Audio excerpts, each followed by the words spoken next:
Hello दोस्तों, मैं शिखा शर्मा आपका अपने चैनल सनातन वर्ल्ड में स्वागत करती हूँ। आज हम विदेश्वर संहिता के पहले और बाकी के अध्यायों का श्रवण करेंगे। इससे पहले एपिसोड में हमने शिव पुराण के महात्म्य, शिव पुराण सुनने की विधि और शिव पुराण सुनने वाले भक्तों के बारे में जाना। विदेश्वर संहिता को सुनने से पहले आप शिव पुराण के महात्म्य और उसको सुनने की विधि का श्रवण कर लें। तो चलिए महादेव का नाम लेते हुए दोस्तों विदेश्वर संहिता के पहले अध्याय का श्रवण आरंभ करते हैं। शिव पुराण विदेश्वर संहिता पहला अध्याय। प्रयाग में सूत जी से मुनियों का तुरंत पाप नाश करने वाले साधन के विषय में प्रश्न, जो आदि से लेकर अंत में हैं, नित्य मंगलमय हैं, जो आत्मा के स्वरूप को प्रकाशित करने वाले हैं, जिनके 5 मुख हैं और जो खेल खेल में जगत की रचना, पालन और संहार तथा अनुग्रह एवं तीरोभाव रूप 5 प्रबल कर्म करते हैं, उन सर्वश्रेष्ठ अजर अमर उमापति भगवान शंकर का मैं मन ही मन चिंतन करता हूँ।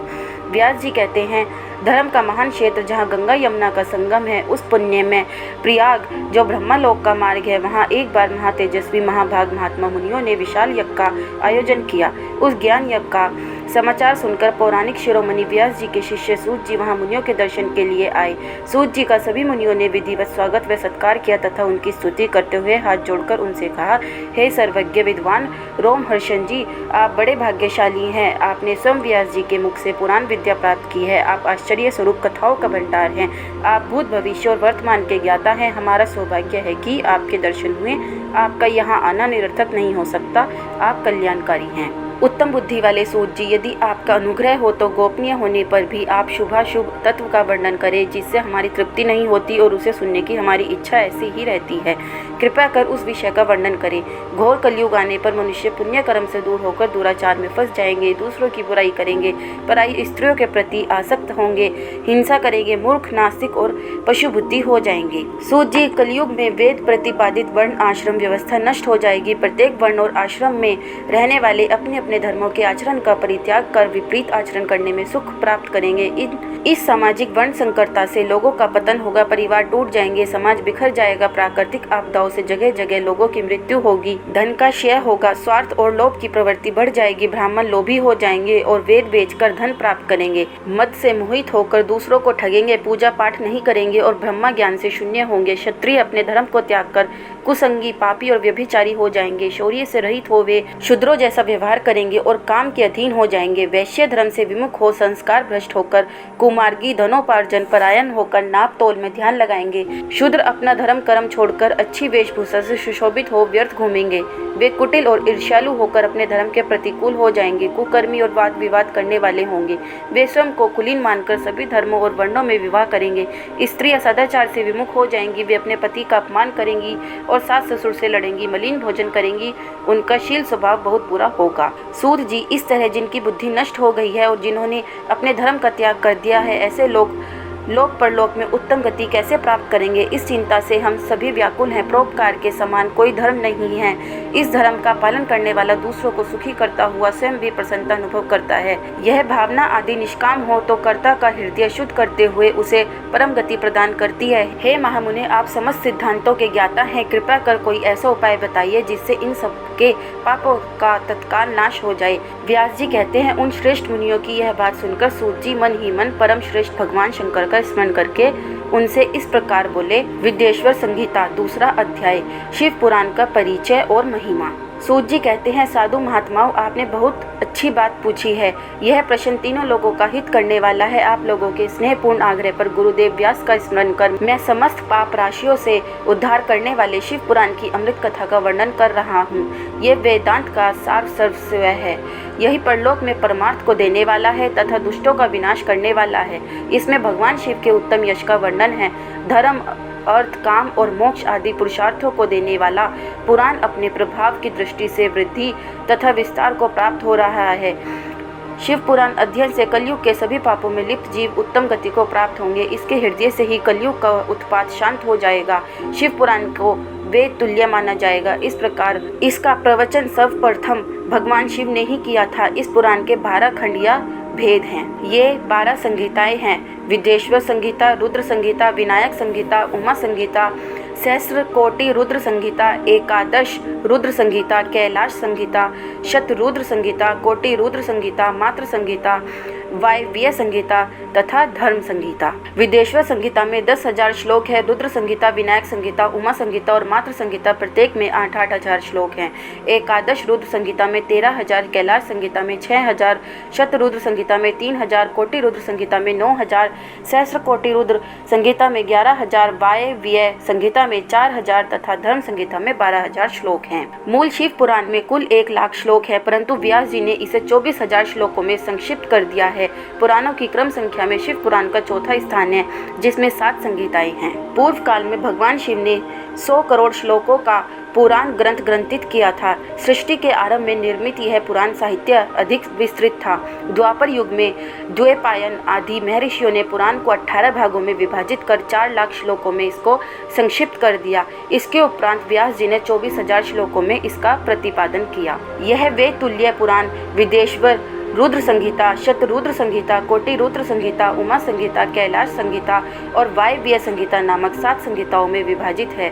यह 7 संहिताओं वाला शिव पुराण वेद के समान प्रामाणिक तथा उत्तम गति प्रदान करने वाला है। इस निर्मल शिव पुराण की रचना भगवान शिव द्वारा की गई है तथा इसको संक्षेप में संकलित करने का श्रेय व्यास जी को जाता है। शिव पुराण सभी जीवों का कल्याण करने वाला, सभी पापों का नाश करने वाला है। यही सत्पुरुषों को कल्याण प्रदान करने वाला है। यह तुलना रहित है तथा इसमें वेद प्रतिपादित अद्वैत ज्ञान तथा निष्कपट धर्म का प्रतिपादन है। शिव पुराण श्रेष्ठ मंत्र समूहों का संकलन है तथा यही सभी के लिए शिव धाम की प्राप्ति का साधन है। समस्त पुराणों में सर्वश्रेष्ठ शिव पुराण ईर्ष्या रहित अंतःकरण वाले विद्वानों के लिए जानने की वस्तु है। इसमें परमात्मा का गान किया गया है। इस अमृतमय शिव पुराण को आदर से पढ़ने और सुनने वाला मनुष्य शिव का प्रिय होकर परम गति को प्राप्त कर लेता है। विदेश्वर संहिता 3रा अध्याय, श्रवण, कीर्तन और मनन साधनों की श्रेष्ठता। व्यास जी कहते हैं, सूत जी के वचनों को सुनकर सभी महर्षि बोले, भगवान आप वेद तुल्य अद्भुत एवं पुण्यमय शिव पुराण की कथा सुनाइए। सूत जी ने कहा, हे महर्षिगण, आप कल्याण में भगवान शिव का स्मरण करके वेद के सार से प्रकट शिव पुराण की अमृत कथा सुनिए। शिव पुराण में भक्ति, ज्ञान और वैराग्य का गान किया गया है। जब सृष्टि आरंभ हुई तो 6 कुलों के महर्षि आपस में वाद विवाद करने लगे कि अमुक वस्तु उत्कृष्ट है, अमुक नहीं। जब इस विवाद ने बड़ा रूप धारण कर लिया तो सभी अपनी शंका के समाधान के लिए सृष्टि की रचना करने वाले अविनाशी ब्रह्मा जी के पास जाकर हाथ जोड़कर कहने लगे, हे प्रभु, आप संपूर्ण जगत को धारण कर उनका पोषण करने वाले हैं। प्रभु, हम जानना चाहते हैं कि संपूर्ण तत्वों से परे परात्पर पुराण पुरुष कौन है। ब्रह्मा जी ने कहा, ब्रह्मा, विष्णु, रुद्र और इंद्र आदि से युक्त संपूर्ण जगत समस्त भूतों एवं इंद्रियों के साथ पहले प्रकट हुआ है। वे देव महादेव ही सर्वज्ञ और संपूर्ण हैं। भक्ति से ही इनका साक्षात्कार होता है, दूसरे किसी उपाय से इनका दर्शन नहीं होता। भगवान शिव में अटूट भक्ति मनुष्यों को संसार बंधन से मुक्ति दिलाती है। भक्ति से उन्हें देवता का कृपा प्रसाद प्राप्त होता है। जैसे अंकुर से बीज और बीज से अंकुर पैदा होता है, भगवान शंकर का कृपा प्रसाद प्राप्त करने के लिए आप सब ब्रह्म ऋषि धरती पर सहस्त्रों वर्षों तक चलने वाले विशाल यज्ञ करो। यज्ञपति भगवान शिव की कृपा से ही विद्या के सार तत्व साध्य साधन का ज्ञान प्राप्त होता है। शिव पद की प्राप्ति साध्य है और उनकी सेवा ही साधन है तथा जो मनुष्य बिना किसी फल की कामना किए उनकी भक्ति में डूबे रहते हैं वही साधक हैं। कर्म के अनुष्ठान से प्राप्त फल को भगवान शिव के श्री चरणों में समर्पित करना ही परमेश्वर की प्राप्ति का उपाय है तथा यही मोक्ष प्राप्ति का एकमात्र साधन है। साक्षात महेश्वर ने ही भक्ति के साधनों का प्रतिपादन किया है। कान से भगवान के नाम, गुण और लीलाओं का श्रवण, वाणी द्वारा उनका कीर्तन तथा मन में उनका मनन शिव पद की प्राप्ति के महान साधन है तथा इन साधनों से ही संपूर्ण मनोरथों की सिद्ध होती है। जिस वस्तु को हम प्रत्यक्ष अपनी आंखों से सामने देख सकते हैं उसकी तरफ आकर्षण स्वाभाविक है, परंतु जिस वस्तु को प्रत्यक्ष रूप से देखा नहीं जा सकता उसे केवल सुनकर और समझकर ही उसकी प्राप्ति के लिए प्रयत्न किया जाता है। अतः श्रवण पहला साधन है। श्रवण द्वारा ही गुरु मुख से तत्व को सुनकर श्रेष्ठ बुद्धि वाला विद्वान अन्य साधन कीर्तन और मनन की शक्ति व सिद्धि प्राप्त करने का यत्न करता है। मनन के बाद इस साधन की साधना करते रहने से धीरे धीरे भगवान शिव का संयोग प्राप्त होता है और लौकिक आनंद की प्राप्ति होती है। भगवान शिव की पूजा, उनके नामों का जप तथा उनके रूप गुण विलास के हृदय में निरंतर चिंतन को ही मनन कहा जाता है। महेश्वर की कृपा दृष्टि से उपलब्ध इस साधन को ही प्रमुख साधन कहा जाता है। चौथा अध्याय, सनत कुमार व्यास संवाद। सूत जी कहते हैं, हे मुनियों, इस साधन का महात्म्य बताते समय मैं एक प्राचीन वृत्तांत का वर्णन करूंगा, जिसे आप ध्यानपूर्वक सुने। बहुत पहले की बात है। पराशर मुनि के पुत्र मेरे गुरु व्यासदेव जी सरस्वती नदी के तट पर तपस्या कर रहे थे। एक दिन सूर्य के समान तेजस्वी विमान से यात्रा करते हुए भगवान सनत कुमार वहां जा पहुँचे। मेरे गुरु ध्यान में मगन थे। जागने पर अपने सामने सनत कुमार जी को देखकर वे बड़ी तेजी से उठे और उनके चरणों का स्पर्श कर उन्हें अर्घ्य देकर योग्य आसन पर विराजमान किया। प्रसन्न होकर सनत कुमार जी गंभीर वाणी में बोले, मुनि, तुम सत्य का चिंतन करो। सत्य तत्व का चिंतन ही श्रेय प्राप्ति का मार्ग है। इसी से कल्याण का मार्ग प्रशस्त होता है। यह जब जीवन में आ जाता है तो सब सुंदर हो जाता है। सत्य का अर्थ है सदैव रहने वाला। इस काल का कोई प्रभाव नहीं पड़ता। यह सदा एक समान रहता है। सनत कुमार जी ने महर्षि व्यास को आगे समझाते हुए कहा, महर्षि, सत्य पदार्थ भगवान शिव ही हैं। भगवान शंकर का श्रवण, कीर्तन और मनन ही उन्हें प्राप्त करने के सर्वश्रेष्ठ साधन हैं। पूर्व काल में मैं दूसरे अनेकानेक साधनों के भ्रम में पड़ा घूमता हुआ तपस्या करने मंदराचल पर जा पहुंचा। कुछ समय बाद महेश्वर शिव की आज्ञा से सबके साक्षी तथा शिवगणों के स्वामी नंदिकेश्वर वहां आए और स्नेह पूर्वक मुक्ति का साधन बताते हुए बोले, भगवान शंकर का श्रवण, कीर्तन और मनन ही मुक्ति का स्रोत है। यह बात मुझे स्वयं देवाधिदेव भगवान शिव ने बताई है, अतः तुम इन्हीं साधनों का अनुष्ठान करो। व्यास जी से ऐसा कहकर अनुगामियों सहित सनत कुमार ब्रह्मा धाम को चले गए। इस प्रकार इस उत्तम वृत्तांत का संक्षेप में मैंने वर्णन किया है। ऋषि बोले, सूत जी, आपने श्रवण, कीर्तन और मनन को मुक्ति का उपाय बताया है, किंतु जो मनुष्य इन तीनों साधनों में असमर्थ हो, वह मनुष्य कैसे मुक्त हो सकता है? किस कर्म के द्वारा बिना यत्न के ही मोक्ष मिल सकता है? 5वां अध्याय, शिवलिंग का रहस्य एवं महत्व। सूत जी कहते हैं, हे शौनक जी, श्रवण, कीर्तन और मनन जैसे साधनों को करना प्रत्येक के लिए सुगम नहीं है। इसके लिए योग्य गुरु और आचार्य चाहिए। गुरुमुख से सुनी गई वाणी मन की शंकाओं को दग्ध करती है।